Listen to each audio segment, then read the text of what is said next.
So what happened next really blew my hair back.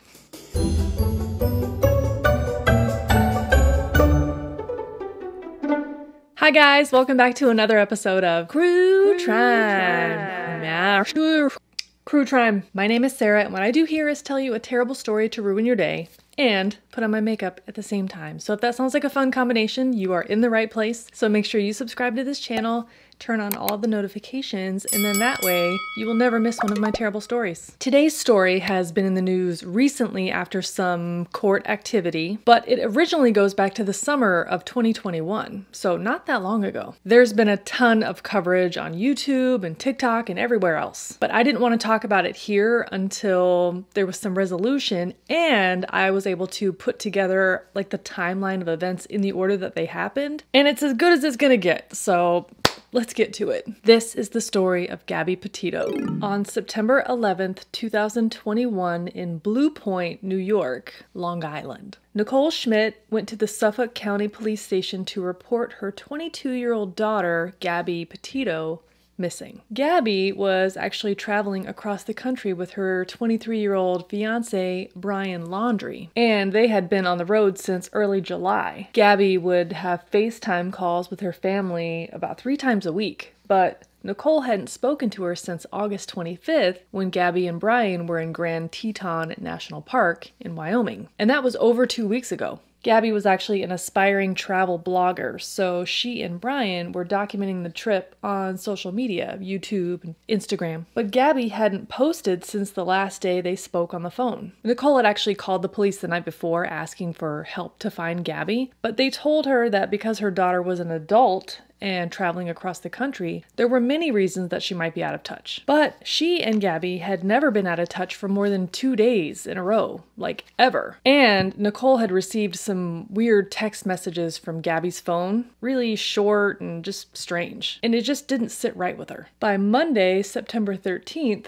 news outlets picked up the story. There was this young, attractive couple that were on this grand adventure together, and now Gabby was missing. Once the story made its way onto social media platforms, it went absolutely viral. In a matter of mere days, people from all over were posting on Reddit, Instagram, Facebook, TikTok, Twitter, and everywhere. Hashtag Gabby Petito was shared over 1 billion times. Who the heck was Gabby Petito? I'm glad you asked. Gabby Venora Petito was born on March 17, 1999 in Blue Point, New York, to Nicole and Richard Petito. Actually, Nicole and Richard were never married, and they broke up like less than a year after Gabby was born. But they remained very friendly and co-parented very well. They each remarried, Nicole to Jim Schmidt and Richard to Tara Petito, and between the two families, 5 more kids were added to the mix. And Gabby was the big sister. Gabby was a Pisces, so, a dreamer and a romantic. She was quite smart, actually, but she wasn't interested in spending her life indoors, doing boring corporate America stuff. She wanted to travel, see the world, live life. After graduating from Bayport Blue Point High School in the spring of 2017, she decided to follow her heart, and maybe a boy, to Wilmington, North Carolina. Gabby worked at a local restaurant called Smoke on the Water. She had lots of friends and was just, loving the salt life. She even applied to Cape Fear Community College but never enrolled. And after 2 years in Carolina Beach, Gabby headed back to New York where she reconnected with an old high school friend, Brian Laundrie. So after graduation, Brian worked at a local garden center. He was kinda going nowhere. By this point, Brian's parents had actually sold their home in Blue Point and moved down to Florida, so Brian was couch surfing and hanging out with friends. Once Gabby was back in town, they were sort of flirting, kinda sorta, for a few months, and then they started dating. And by the summer of 2019, they were officially boyfriend and girlfriend. And they were itching to get out of Long Island. That fall, they packed up Gabby's Nissan Sentra and headed west. They slept in Walmart parking lots, and they watched shooting stars, and finally ended up at the Santa Monica Pier in sunny California. One of the pictures that Gabby posted on Instagram that day was actually reposted by the official Santa Monica Pier Instagram account, and that's when the lights sort of turned on for Gabby. She could be a travel blogger. After they got back to Long Island after the road trip, Brian convinced Gabby to move to Florida with him. I mean, he didn't have to sell it real hard. She loved the beach, and COVID had taken a hold of the country. So Brian's parents also had a condo in Florida that they weren't really using, and they could live there for free. What could go wrong? So they moved on down to Northport, which is like near Sarasota-ish. Not long after they got there, Brian's parents decided to sell the condo. Of course, neither Brian or Gabby were making enough money to afford to live out on their own, so they moved in with his parents for a while. In late June, or it might have been very early July of 2020, Brian and Gabby got engaged. She posted loving pictures and photos of them as a couple online, and once again, looking from the outside, they looked happy and in love. We now know that Gabby had confided in her mom that she thought that things were moving too fast with her and Brian, and maybe they were too young to get married, and Brian sometimes lost his temper. But anyway, in December of 2020, Gabby bought a white 2012 Ford Transit Connect van, which had been partially converted into a camper. The two of them completely gutted the inside and redid it the way they wanted. Gabby loved it. She paid lots of attention to detail, and everything had its own little place. They planned to take the van on a long trip, like 5 months long. They would live inside the van, except for the times that they would pitch a tent, next to it, and they were going to document everything on social media. By the summer of 2021, Gabby's dad actually moved down to Florida from New York. He was ready for a change, and bonus, he'd be closer to Gabby. And it was around the same time that Gabby and Brian were about ready to head out for their next epic road trip in the van. They were all in on van life. You guys remember this craze, right?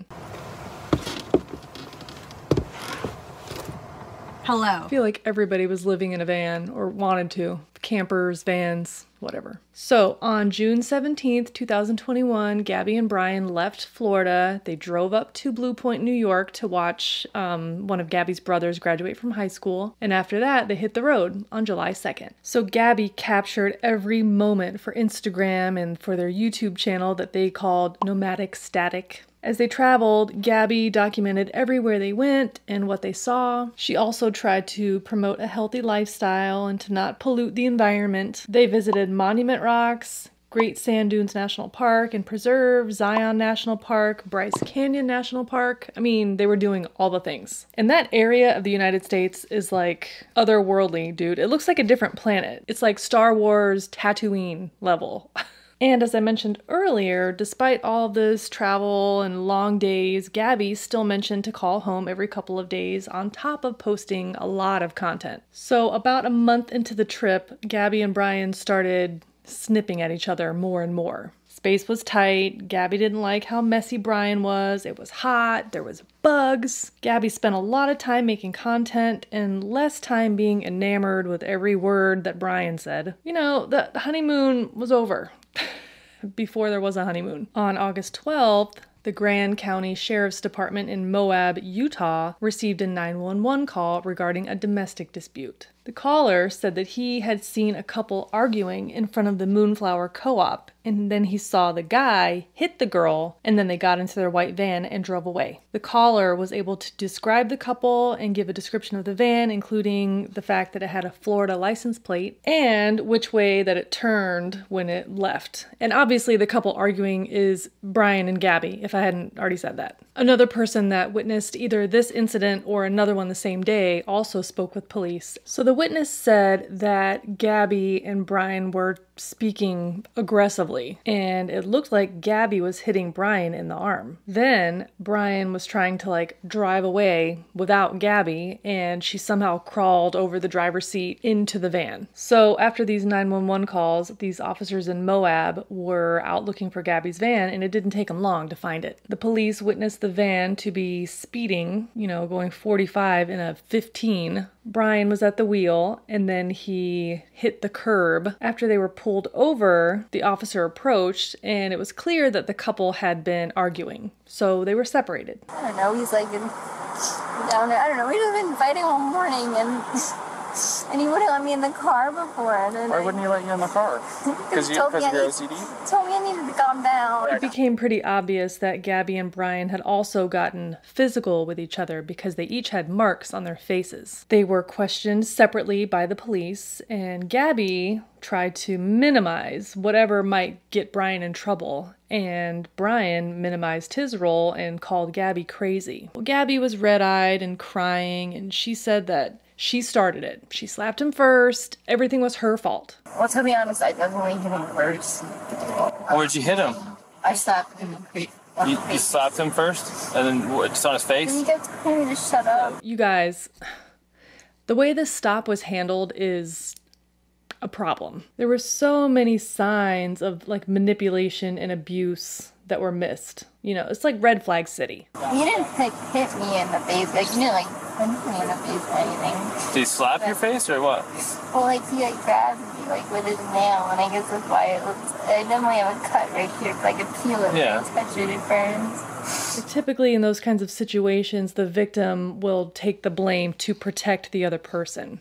That's what I'm getting at. Anyway, the officer who handled the stop read it as an opportunity to highlight that domestic violence isn't always just a male-on-female issue. He decided actually pretty quickly that Brian was the victim in the scenario. Anyway, in the state of Utah, anytime there's evidence of a domestic violence attack or assault, officers are required to either make an arrest or issue a citation, but neither of those things happened in this case. By the end of the stop, the police actually put Brian, the assumed victim, up in a hotel that was paid for by Seek Haven, a local women's shelter, and Gabby, the primary aggressor, was told that she could stay in the van outside. So Gabby was in the van, you know, so she would have a place to stay that night, and the police left them both with instructions to stay away from each other. About a week after this incident, on August 17th, Brian flew home to Florida for a few days, and Gabby stayed behind in a hotel. So Brian had gone home to empty out their storage locker that they really couldn't afford anymore, and also to kind of rethink this trip. Brian stored their extra stuff at his parents' house until they could get back and figure things out, and Gabby was at the Fairfield Inn near Salt Lake City, Utah,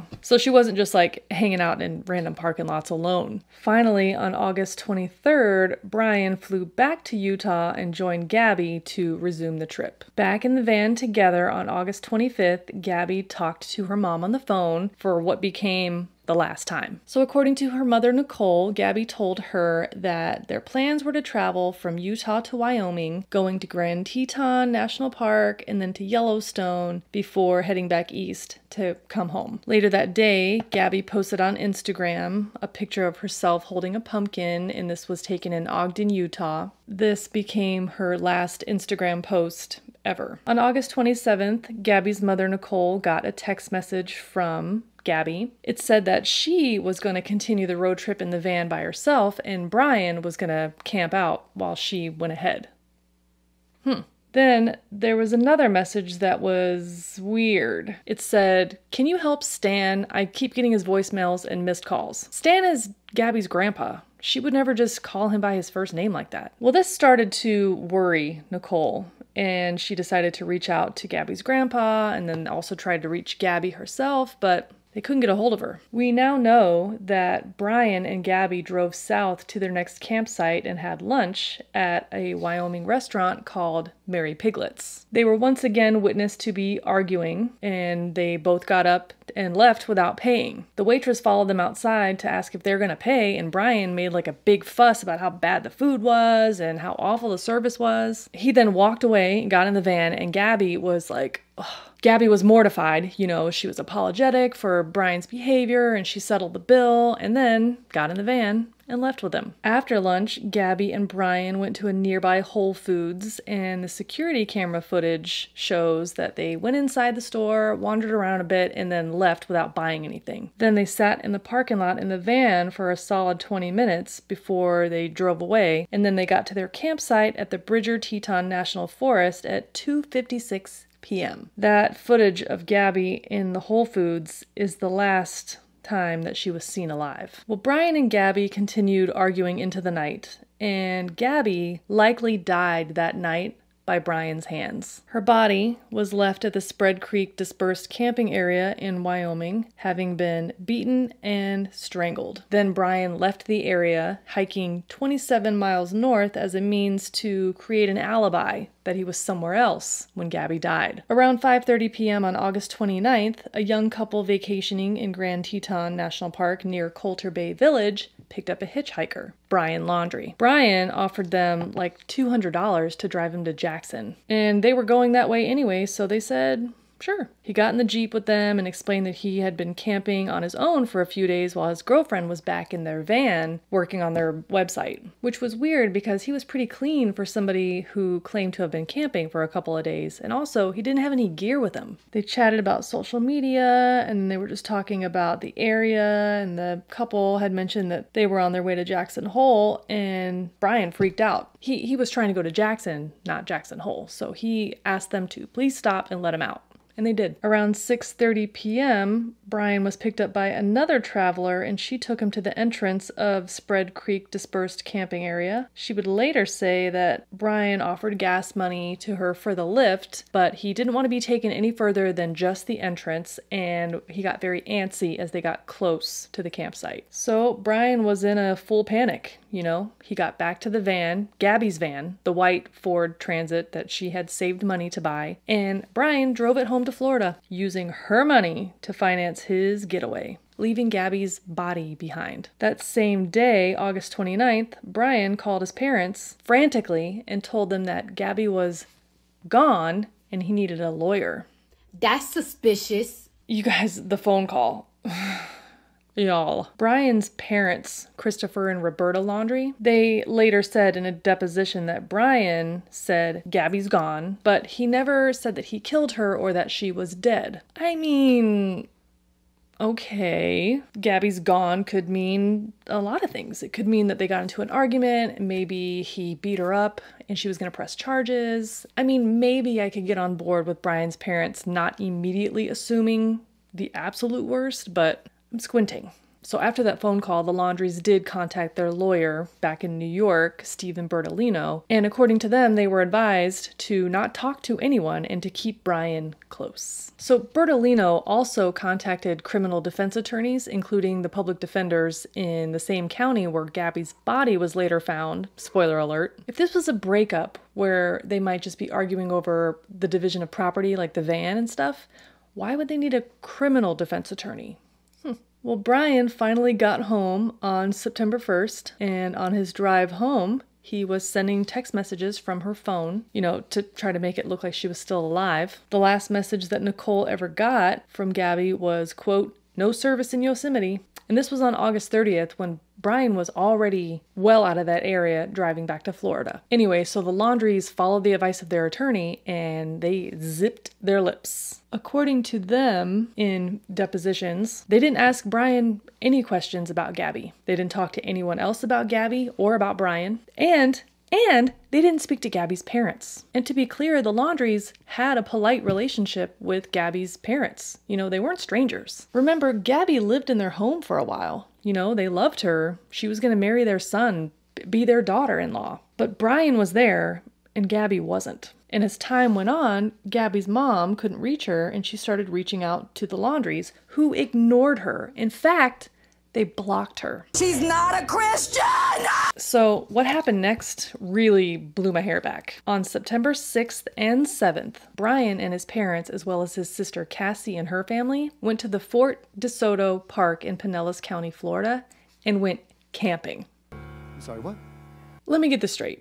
Their son comes back from a road trip with his fiancé alone, strangely needs a lawyer, then the lawyer tells them all to keep their mouths shut. Gabby's family is calling them, trying to find her, because they don't know where she is. So this was obviously not just like a messy breakup. So they went camping? So now we're back to the beginning. Gabby's missing, shit doesn't smell right at all. Her family's trying to find her, but they can't get Brian on the phone or his parents on the phone. On September 11th, after Nicole made the missing persons report, the investigators from New York connected to their counterparts in Florida, and they went to the Laundries to speak to them. Initially, they just wanted to know if the Laundries had any information that Gabby's parents didn't. And they were quite shocked when they pulled up to the Laundries' house and saw Gabby's van parked in the driveway. When the investigators tried to speak with the Laundries, they were just referred to their attorney. When the police relayed all of this information to Gabby's mother, she fell apart. Nicole later said that she tried to hold on to hope that they would find Gabby alive, but it had already been 2 weeks with no contact, and now this. So while investigators were looking for Gabby, the Laundrie's home was under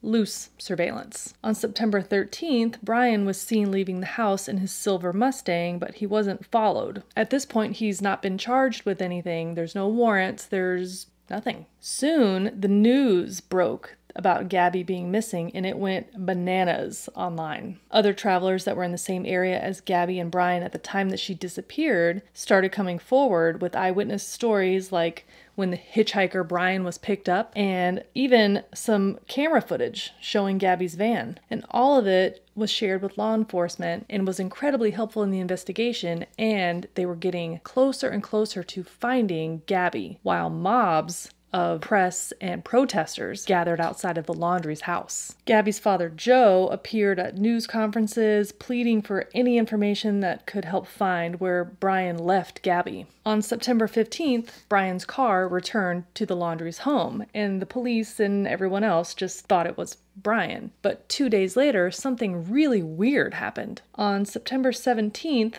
the Laundries called the police to report that their son, Brian, was missing. They told them that Brian had gone for a hike at the Carlton Nature Reserve on the 13th, and after he didn't come back, they went out to the reserve and they found his car that they later brought back to the house. And now there's 2 active searches underway. One in Wyoming for Gabby, and then one in this 25,000-acre swamp for Brian. On September 19th, Gabby's body was found at the Spread Creek dispersed camping area in Wyoming. She was lying down partially on her side, like she had laid down to rest after being lost, presumably, except her head was lying downhill toward the stream. Investigators said that her body in the entire scene looked posed, like they're supposed to believe that she just fell down and died. Weird. When the autopsy was completed, the medical examiner said that the cause of death was blunt force injuries to the head and neck with manual strangulation, homicide. They placed her time of death at 3 or 4 weeks earlier. A few days later, on September 23rd, an arrest warrant was issued for Brian due to his unauthorized use of Gabby's debit card, but he was still only considered a person of interest in her death. When the warrant was served, the FBI did a search of the Laundrie's home, and they also seized items that they could later match to Brian's DNA. After the discovery of Gabby's body, the search for Brian went into overdrive. The nature preserve where Brian was last known to be was combed over for a month by ground and air crews. On October 20th, the park was reopened to the public, and Roberta and Chris Laundrie went out to join the search, and wouldn't you know it, within an hour of their arrival and less than a mile from the park's entrance, the Laundries found some of Brian's belongings. No, it's not me.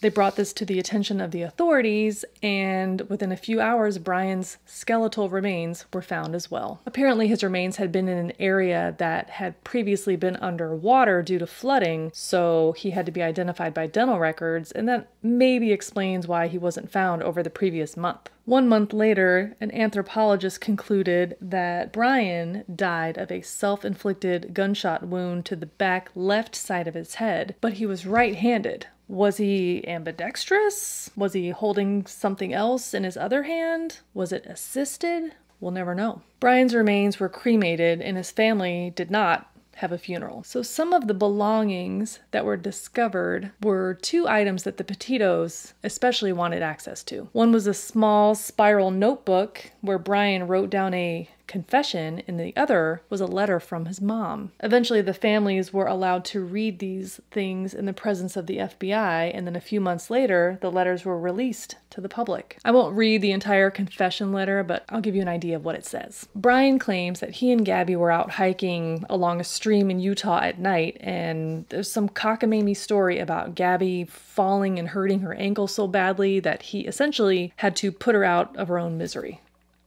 And then he hurried home so that he could spend time with his family before planning to take his own life. He had to end her life because she turned her ankle? Okay. He also said that he ended his life not out of fear of punishment, but because he could not stand to live another day without her. Sure, Jan. The other item is just plain weird. The letter from Roberta Laundrie. It's labeled "Burn After Reading." The letter is basically Roberta saying how much she unconditionally loves Brian and would do anything for him. She says things like, "If you went to jail, I would bake a cake with a file in it. If you need to dispose of a body, I would be there with a shovel and garbage bags." No, don't like that. Well, Roberta explained to investigators that she had actually written that letter before the road trip, just as a way to reconnect. Nothing to see here. Gabby's parents later sued the Moab Police Department for $50 million.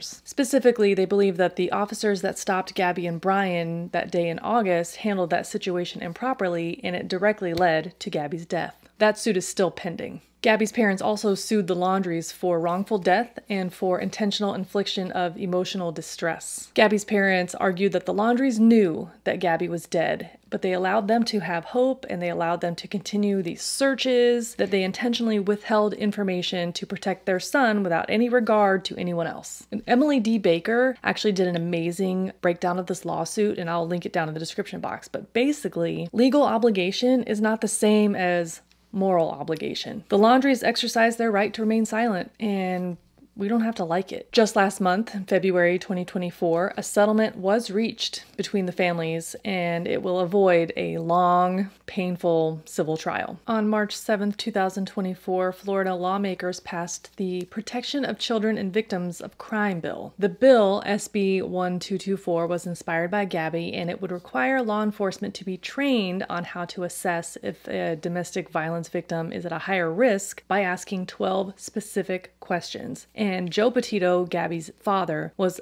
part of crafting the language in that bill. Gabby's family also created the Gabby Petito Foundation, whose mission is to turn tragedy into purpose. Their goal is to provide support to missing persons organizations and to help those in domestic violence situations. If you or someone you know is in a scary situation, being controlled or hurt, please know that you are not alone and help us out there. So you can call the National Domestic Violence Hotline at 1-800-799-7233. I'll link everything down in the description box. And that is the story of Gabby Petito.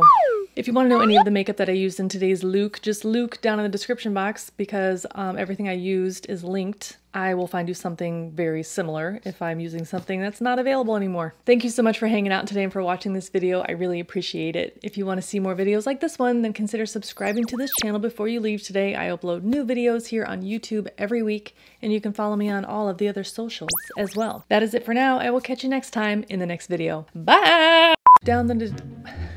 What am I doing? I don't even fucking know. Saying... Okay. Okay. Where are all my fucking brushes? Wanted to know. Wow, these lashes are insane. I need to get it together. Oh my god. Hello? I'm struggling. 12th. White. Nope. What makeup am I gonna use today? Why did I say it like that? Travel blogger? Petito. Petito. Gabby Petito.